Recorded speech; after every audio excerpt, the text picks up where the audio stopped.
एक वक्त था जब हम हर रिश्ते को पकड़ कर रखना चाहते थे, और एक वक्त आता है जब समझ आता है हर रिश्ता हमारे लिए बना ही नहीं होता। उम्र के साथ सिर्फ चेहरा नहीं बदलता, रिश्ते को समझने का तरीका भी बदल जाता है। ज़िंदगी के कुछ सच हमें वक्त सिखाता है, और रिश्तों का सच अक्सर 40 के बाद समझ आता है। रिश्तों के लिए एहसास और मायने 40 के बाद कैसे बदलते हैं, ये समझ आने लगा है।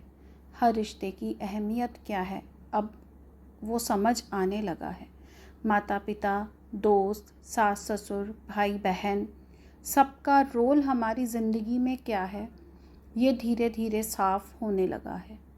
ओशो ने कहा था कि उम्र के हर 7 साल बाद इंसान के विचार बदलते हैं, और अब महसूस होता है कि वाकई वो बदलाव सिर्फ सोच नहीं, पूरी ज़िंदगी को प्रभावित करते हैं। कुछ रिश्ते इस सफ़र में छूट जाते हैं, तो कुछ रिश्तों की डोर और मज़बूत हो जाती है, और कुछ रिश्ते ऐसे भी होते हैं जो साथ तो चलते हैं पर साथ होने का एहसास नहीं देते। कुछ रिश्ते तुम्हें छाँव जैसे लगते हैं, तो कुछ गर्मी की धूप में तपती हुई रेत जैसे।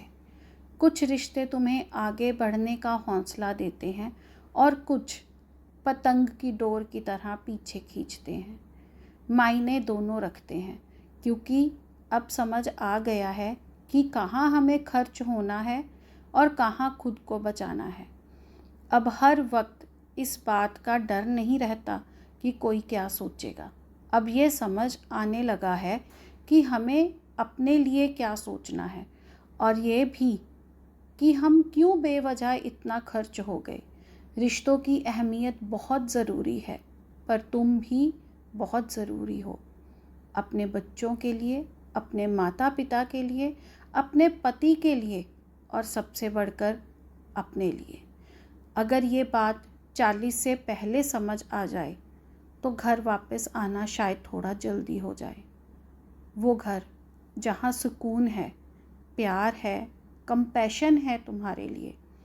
रिश्तों की नमी से खुद को भिगोना तो है, पर साथ में एक छाता भी ज़रूरी है, ताकि बारिश में भीगते हुए तुम खुद को खो ना दो। Thank you.